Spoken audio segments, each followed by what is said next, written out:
Hello बच्चों, आज मैं स्टार्ट कर रहा हूँ क्वेश्चन नंबर 21 से।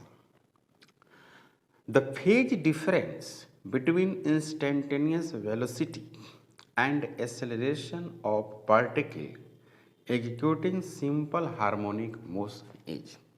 तो सबसे पहले बात कि आप ऐसे लिखते हैं y is equal to a sine omega t, और इसको भी जब लिखेंगे तो डिफ्रेंशिएट कर देंगे तो क्या हो जाएगा ए omega cos omega T.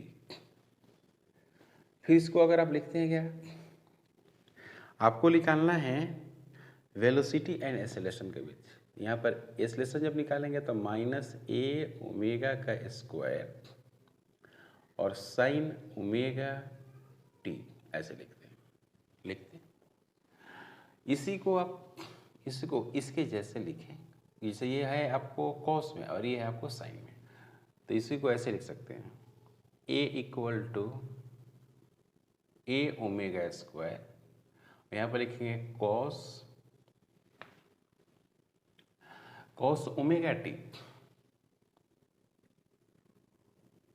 Omega T minus 90 है ना।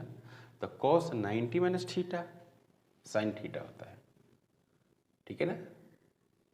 ये इसको ऐसे लिख सकते हैं cos 90 plus theta minus sine theta होता है। कॉस सेकेंड क्वाड्रेंट में, ये सेकेंड क्वाड्रेंट हो गया ना 90 प्लस समथिंग, तो कॉस सेकेंड क्वाड्रेंट में नेगेटिव होता था, ये हो गया। इसी को ऐसे लिख सकते हैं A equal to acceleration equal to A omega square cos pi by 2 plus omega T. तो ये इसको मान लेते हैं सेकेंड, इसको मान लेते हैं फर्स्ट, ये वाला फर्स्ट है, और कंपेयर करते हैं तो फ्रॉम फर्स्ट एंड सेकेंड आपको क्या निकालना था बच्चों, 21 में आपको निकालना था फेज डिफरेंस। तो कैसे निकालेंगे फेज डिफरेंस, डेल्टा फाई, ये हो गया पाई by 2 clear plus omega T minus, ये पहला है, ये पहला लिख दिए, दूसरा है ओमेगा टी, ये कैंसिल हो जाएगा, पाई बाई 2 बचेगा, मतलब 0.5 पाई। यही हो गया आंसर, डी ऑप्शन है, इसमें डी ऑप्शन है। तो ये रहा 21 का solution. 22, a particle executing simple harmonic motion of amplitude 5 cm and maximum speed 31.4 cm per second, frequency of its oscillation। सबसे पहली बात कि ए है जो एम्पलीट्यूड दिया हुआ है वो है 5 सेंटीमीटर है, एम्पलीट्यूड जो है 5 centimetre. V max maximum speed आप बोलते हैं वो है 31.4 सेंटीमीटर पर सेकेंड, और वी मैक्स बराबर जो होता है वो ए मैंने एम्पलीट्यूड इंटू ओमेगा। आपको फ्रीक्वेंसी निकालना है तो इसको क्या लिखते हैं 2 pi into f, f for frequency is equal to v max. अब यहाँ पर वी मैक्स का वैल्यू कितना है बच्चों, 31.4 सेंटीमीटर पर सेकेंड है, यहाँ पर 5 सेंटीमीटर है, यहाँ पर फिर 2 लिखेंगे क्लियर। अब पाई का वैल्यू लिखेंगे 3.14 इंटू एफ, तो इससे ये वाला कैंसिल हो रहा है ना, या आप ऐसे सोल्व कर सकते हैं, कोई दिक्कत नहीं है। पॉइंट है इस तरह से रखिए एफ इज इक्वल टू, इसको ऐसे लिखिए 31.4 डिवाइडेड बटे 5 इंटू 2 10 होगा ना, 10 इंटू 3.14, अब ये कट जाएगा पूरा है ना, 1 आ रहा है, तो फ्रीक्वेंसी कितना हो गया 1 तो यही हो गया आंसर। और ऑप्शन में अगर देखिएगा तो इसका भी डी ऑप्शन है। क्या है बच्चों, डी ऑप्शन है। सिंपल क्वेश्चन था, एम्पलीट्यूड दिया था और मैक्सिमम स्पीड दिया था, तो मैक्सिमम स्पीड का फार्मूला ये है, आप वैल्यू को सब्स्टिट्यूट करो आपको आंसर मिलेगा। इसमें आपको फेज डिफरेंस कैलकुलेट करना था, ये भी आसान था। Okay. Question number 23, which one of the following statements is true for the speed v and acceleration a of particles executing simple harmonic motion. तो v यहाँ पर जो दिया हुआ है v वो है स्पीड है, और a जो है वो है आपको एक्सेलरेशन।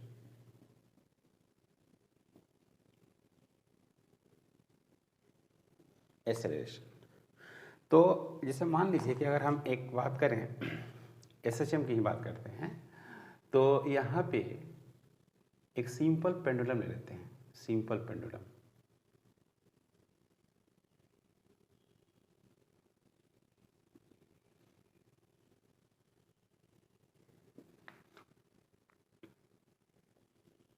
इसको हम लोग एक्सट्रीम पोजीशन बोलते हैं, इसको हम लोग क्या बोलते हैं, मीन पोजीशन बोलते हैं।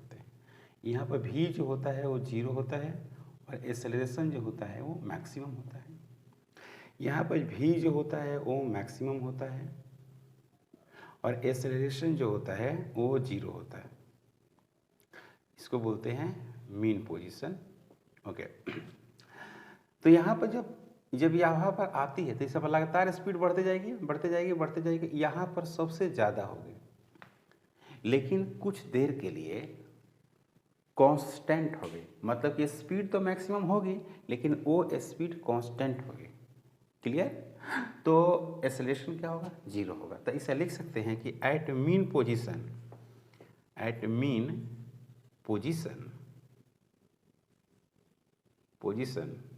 एक्सेलरेशन 0 एंड स्पीड मैक्सिमम, और इस तरह से आप पढ़े होंगे, थ्योरी में ऐसे पढ़े होंगे। तो ऑप्शन अगर हम देखें, ऑप्शन तो पहला इसमें ऑप्शन है when v is maximum a is maximum. ये कह रहा है कि स्पीड और एक्सेलरेशन दोनों मैक्सिमम होगा किसी जगह पर, गलत है। बी में कह रहा है कि value of a is 0 what ever may be value of v।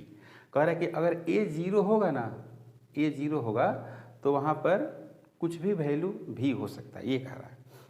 सी में कह रहा है कि when v is 0 a is 0। कह रहा है कि जब v 0 होगा तो a भी 0 होगा, ये भी गलत है।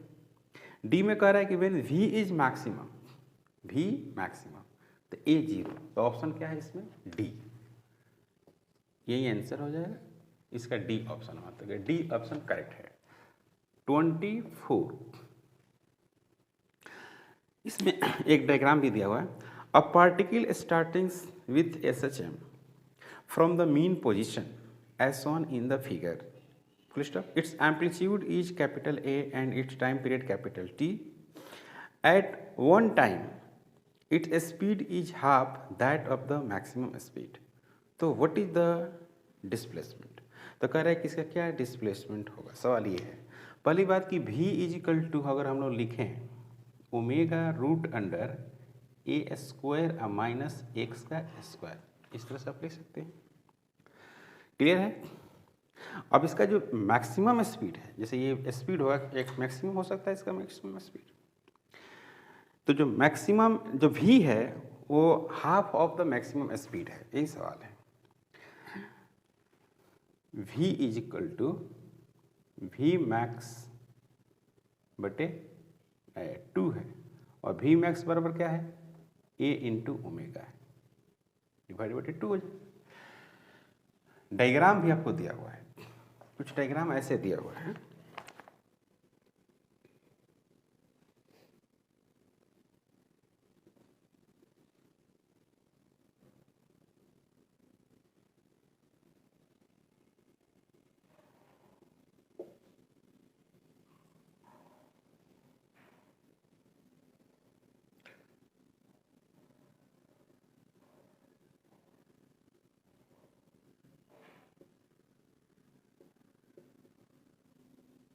ये यहाँ पर एम्पलीट्यूड है और v वेलोसिटी है, और v वेलोसिटी है यहाँ पर क्वेश्चन में। t जो दिया हुआ है वो है आपको time period, capital T equal to दिया हुआ है, टाइम पीरियड दिया हुआ है। तो अब सवाल ये है कि क्वेश्चन में कह रहा है कि जो मैक्सिमम जो वेलोसिटी है a ओमेगा वो हाफ हो जाएगा तो आपको बताना है कि डिस्प्लेसमेंट क्या होगा, डिस्प्लेसमेंट का वैल्यू आपको बताना है। तो ये फार्मूला है ना, यहाँ पर पुट कर देते हैं। नाउ ए ओमेगा डिवाइडेड बटे कितना 2 is equal to omega root under A का स्क्वायर माइनस एक्स का स्क्वायर, ये और ये कैंसिल हो जाएगा। ए डिवाइडेड बटे 2 is equal to under root a square minus x का स्क्वायर। सो सोल्व करेंगे तो क्या मिलेगा, ए स्क्वायर डिवाइडेड बटे 4 इजिकल टू ए का स्क्वायर माइनस एक्स का स्क्वायर। तो एक्स स्क्वायर इजिकल टू जो होगा, एक्स स्क्वायर हो जाएगा a square minus a square divided बटे 4। तो एक्स का square is equal to 3a square divided बटे 4, यानी एक्स इजिकल टू जो होगा root under 3 into a divided बटे 2। वैल्यूज जो आ रहा है वो कितना आ रहा है आपको वैल्यूज, ये हो गया आपको रूट अंडर 3a डिवाइडेड बटे 2, यही हो गया आपका पोजीशन, या आपको डिस्प्लेसमेंट कर सकते हैं। तो ऑप्शन में देखा जाए तो डी ऑप्शन इसका है, इसका भी ऑप्शन क्या है डी, और यही हो गया आंसर।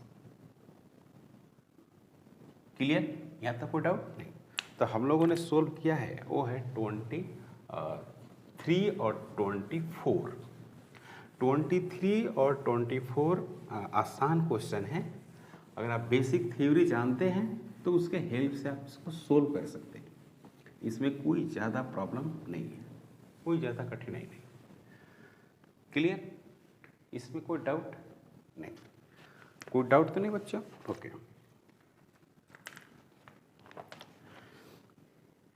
Question number 25।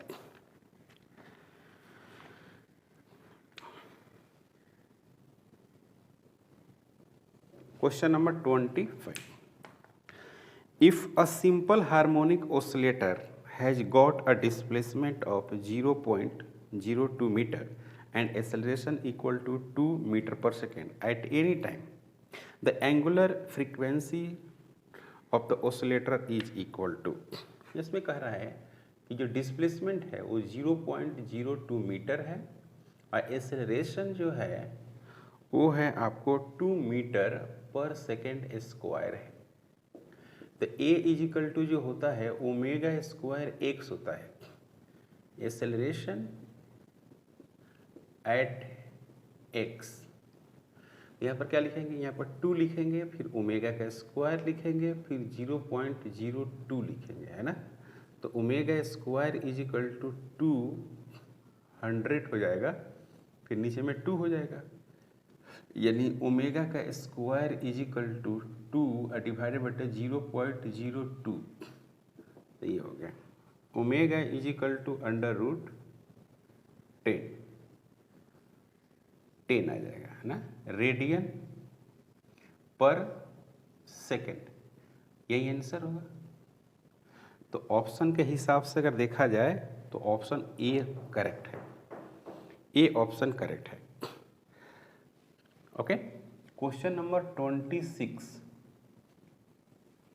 क्या कह रहा है, question number 26। A body is executing simple harmonic motion when the displacement from the mean position is 4 centimeter and 5 centimeter. दो डिस्प्लेसमेंट दिया हुआ है, एक दिया हुआ है आपको x1 बराबर 4 सेंटीमीटर है, 4 सेंटीमीटर है, और x2 इजिकल टू जो है वो है 5 सेंटीमीटर है। Clear. The corresponding velocity of the body, इसके जो करस्पॉन्डिंग जो वेलोसिटी दिया हुआ है, जैसे इसका दिया हुआ velocity v1 is equal to 10 centimetre per second, इसके करस्पॉन्डिंग जो वेलोसिटी दिया हुआ है वो है v2 is equal to 8 centimetre per second, जिसका x ज़्यादा रहता है उसका वेलोसिटी कौन, then time period of the body is. Okay. तो आप फार्मूला जानते हैं, v1 v2 करके आप जो फार्मूला लिखते हैं उसी फार्मूला को आपको लिखना है और दो इक्वेशन तैयार करना है और दोनों इक्वेशन को आप सोल्व करेंगे तो आपका रिजल्ट आएगा। क्लियर है? तो सबसे पहले हम लोग करते हैं क्या कि यहाँ पर एम्पलीट्यूड नहीं दिया हुआ है तो उसको हम लोग रिमूव कर देंगे। हमको यहाँ से सिर्फ क्या कैलकुलेट करना होगा, ओमेगा कैलकुलेट करना होगा। तो V1 अगर हम लिखें ओमेगा का स्क्वायर लिख देंगे रूट अंडर ए का स्क्वायर माइनस x1 का स्क्वायर।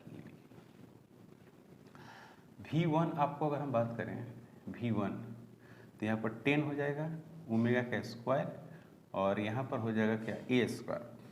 तो ए स्क्वायर का मतलब यहाँ पर ए ही रहेगा और माइनस x1 का मतलब हुआ 4 का स्क्वायर। तो इसको इक्वेशन नंबर 1 बना देते हैं। फिर लिखेंगे V2 is equal to omega का स्क्वायर अंडर रूट ए का स्क्वायर माइनस x2 का स्क्वायर। तो V2 की बात अगर करें तो यहाँ पर लिखेंगे 8, फिर यहाँ ओमेगा स्क्वायर लिखेंगे, फिर अंडर रूट लिखेंगे और ए का स्क्वायर लिखेंगे, ए का स्क्वायर माइनस x2 का मतलब हो गया 5 इसका स्क्वायर। ये हो गया इक्वेशन नंबर 2। ये गलत लिखा है ना इक्वेशन, ये स्क्वायर नहीं होगा ना, यहाँ पर स्क्वायर नहीं होगा, यहाँ पर स्क्वायर नहीं होगा। अब स्क्वायर करें इसको, फिर अब यहाँ से इसको बनाते हैं तो क्या लिखेंगे 100 डिवाइड बटे omega square is equal to A square minus 16।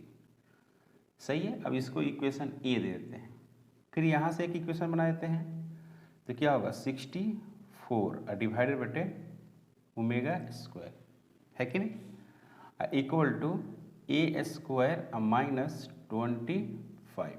ये भी सही है। इस बी हो गया from A and B, from A and B. A और बी की बात करें घटा देते हैं, माने ए में से बी को घटा दे या बी में से ए को घटाइए तो यहाँ पर मिलेगा 100 डिवाइडेड बटे omega square minus 64 omega square equal to A square minus 16 minus a square plus 25। ये और ये कैंसिल हो गया। अब फिर इसमें से इसको घटा देंगे, यहाँ पर फिर कटेगा ये 100 माइनस 64 डिवाइडेड बटे ओमेगा का स्क्वायर और यहाँ पे हो जाएगा बच्चों 9 हो जाएगा। देख रहे हो ना 9। ये देखो क्या होगा 36 हो जाएगा। Omega square is equal to 9। तो omega square is equal to 36 divided बटे 9। Omega is equal to root under 36 divided बटे 9। तो omega is equal to 6 divided बटे 3। तो ये आ जाएगा आपको 2। ओमेगा आ गया 2 रेडियन पर सेकेंड। ये भाई ओमेगा का वैल्यू हो गया। हमको क्या कैलकुलेट करना था भाई, हमको कैलकुलेट करना था टाइम पीरियड। बहुत अच्छा। तो टाइम पीरियड का फार्मूला आपको मालूम ही है, T is equal to 2 pi divided बटे ओमेगा। T is equal to 2 pi divided बटे कितना 2, कैंसिल हो गया। T is equal to pi radian per second. यही हो गया आंसर। देख रहे हैं, ये आंसर है।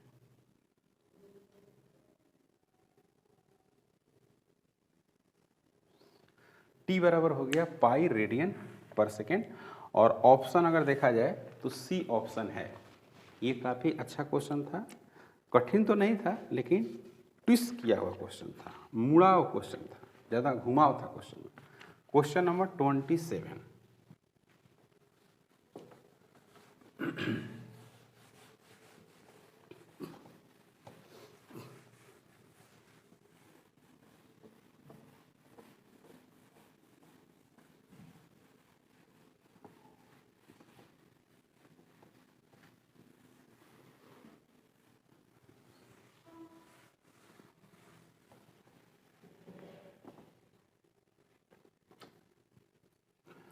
क्वेश्चन नंबर 27 जो क्वेश्चन है वो डेफिनेशन से रिलेटेड क्वेश्चन है।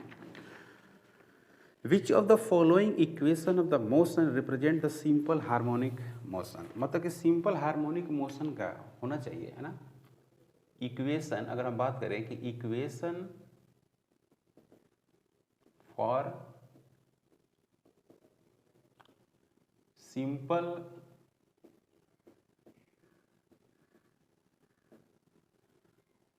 Equation for simple harmonic motion, equation for simple harmonic motion में अगर हम बात करें तो F इक्वल टू क्या होना चाहिए, माइनस के इंटू एक्स होना चाहिए।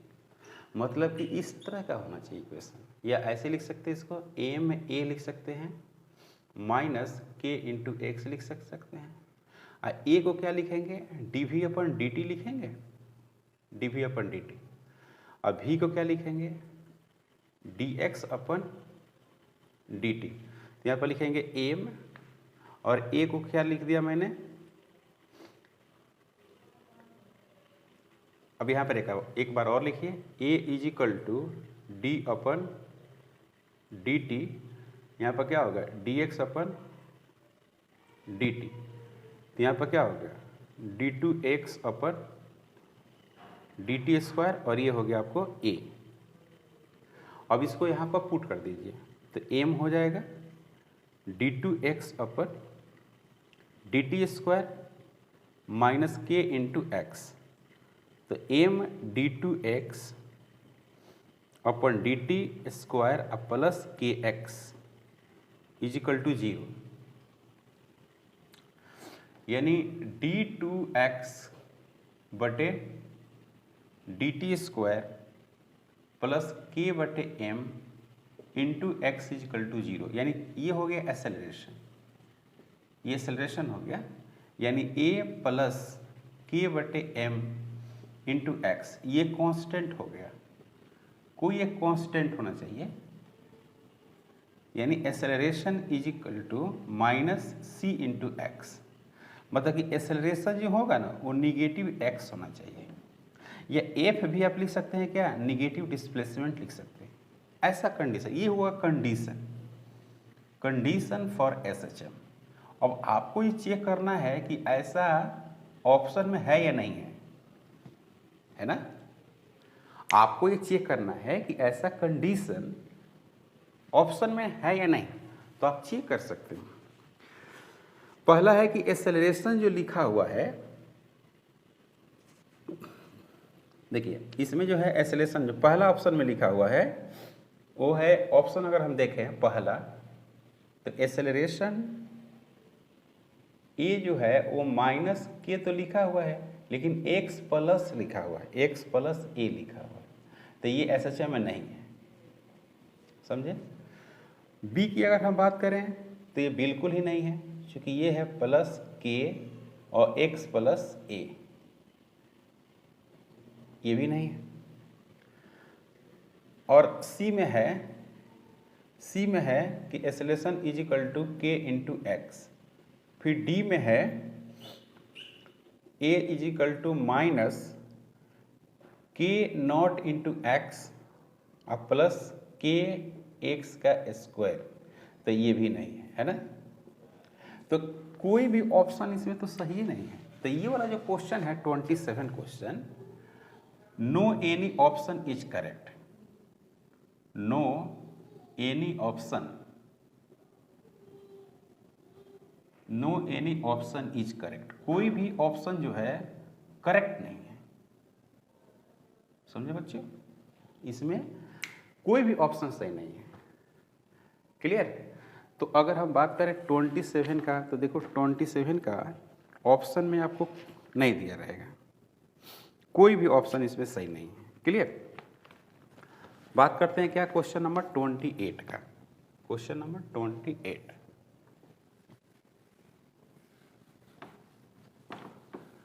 क्वेश्चन जो है सब थ्योरेटिकल बेस्ड क्वेश्चन है।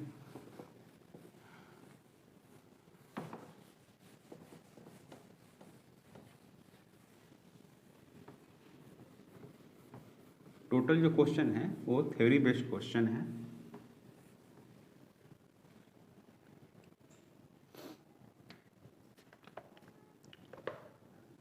तो question number 28 A particle is executing SHM along x-axis full stop the force acting on it is given by, मतलब इस पे कितना फोर्स है ना जो है एक्ट कर रहा है, कोई पार्टिकल है और वो SHM में है along x-axis, x-axis के along मतलब कि वो अप डाउन करती है। तो आपको बताना ये है कि उसका फोर्स क्या होगा, फोर्स में हम लोग क्या लिखेंगे, क्लियर।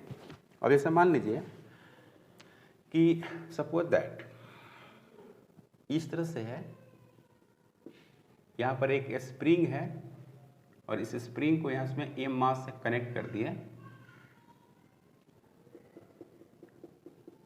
ऐसे, इस तरह से, और स्प्रिंग कांस्टेंट के हो। अब इसको क्या करते, एक बार पुश कर दिए इधर, सपोज दैट ऐसे,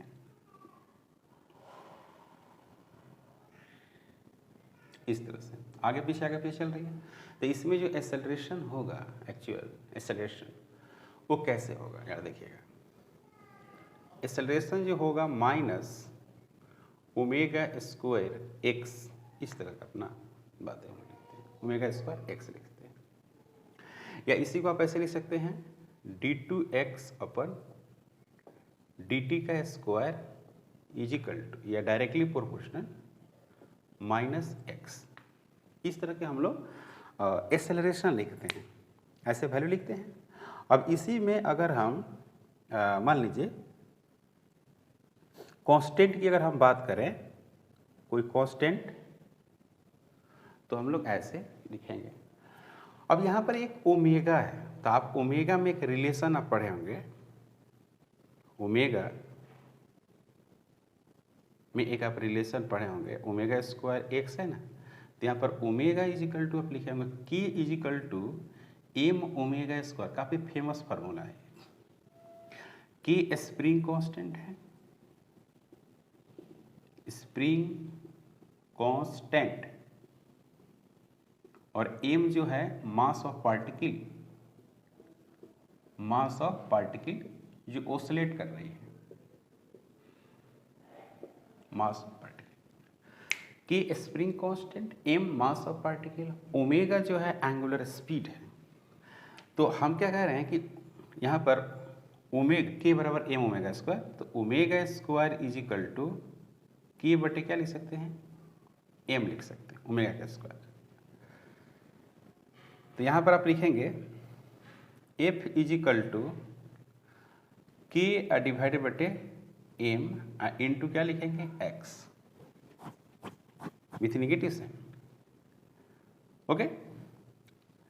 या एक्सेलरेशन आप लिख सकते हैं, एक्सेलरेशन इतना हो गया। तो एफ बराबर क्या लिखेंगे आप, एफ बराबर लिखेंगे m into a for acceleration, a for acceleration. तो यहाँ पर एम रहेगा माइनस के डिवाइडेड बटे एम इंटू क्या रहेगा एक्स रहेगा,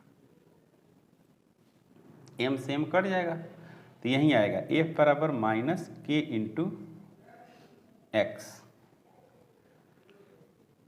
F equal to minus k into x आएगा, ठीक है। और यहाँ पर एक अपना कांस्टेंट, मतलब कि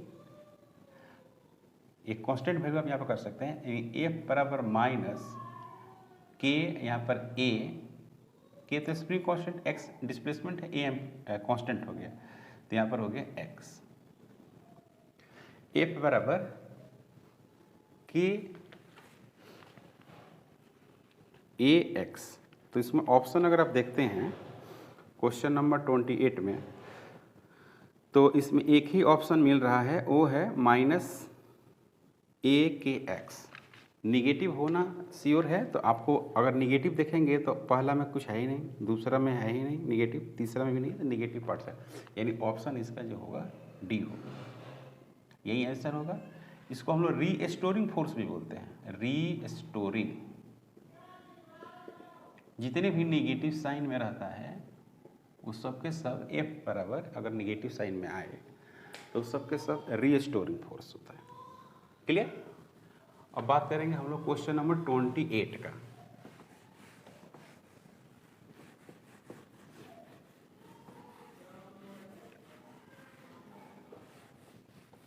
क्वेश्चन नंबर 28। क्वेश्चन नंबर 28 जो है काफ़ी अच्छा क्वेश्चन है। देखिए क्वेश्चन क्या कह रहा है, sorry 29। A body is executing simple harmonic motion with frequency n. The frequency of the potential energy is। सबसे पहली बात कि अगर कोई बॉडी है, मान लीजिए कि x इज इक्वल टू ए है साइन ओमेगा टी, इस तरह से लिखा हुआ है, तो x इज इक्वल टू ए और साइन ओमेगा की जगह पर क्या लिखेंगे 2 पाई n इंटू टी। तो इसका फ्रीक्वेंसी जो है वो क्या है, n है। समझिएगा फ्रीक्वेंसी क्या है इसका, n है।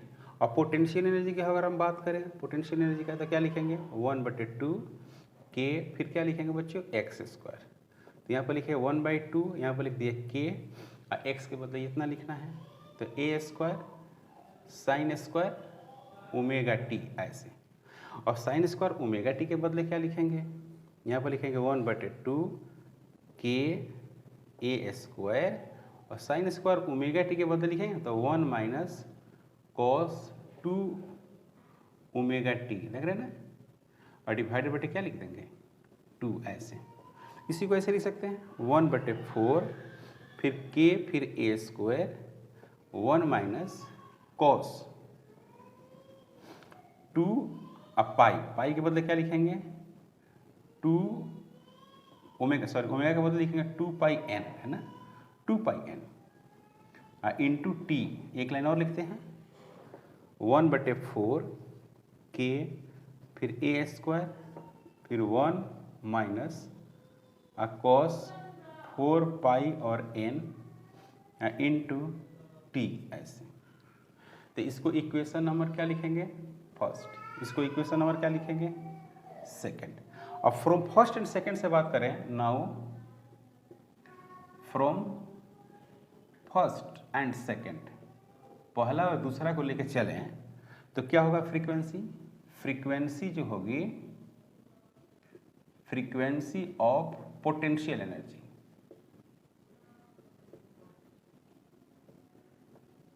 पोटेंशियल एनर्जी कितना होगा 2n हो जाएगा, है ना।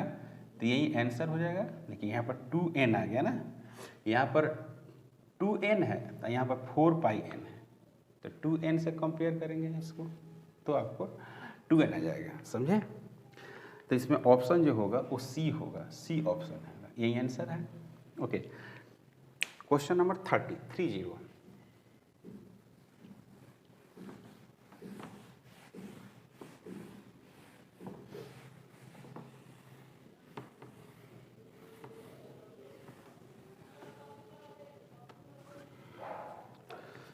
क्वेश्चन नंबर 30 जिसको हम लोग बोलते हैं, a particles of mass m is released from the rest as follows as parabolic path as shown. Assume that the displacement of the mass from the origin is small, which graph correctly depicts the position of the particles as a function of time। पहली बात कि इस तरह से दिया हुआ है,